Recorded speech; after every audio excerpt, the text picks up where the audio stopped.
إيمان مفصل آمنت بالله وملائكته وكتبه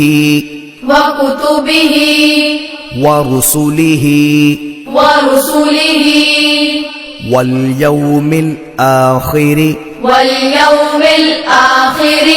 والقدر خيره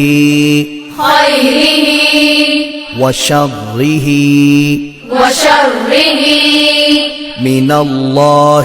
من الله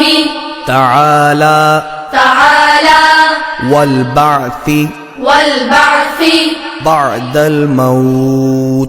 بعد الموت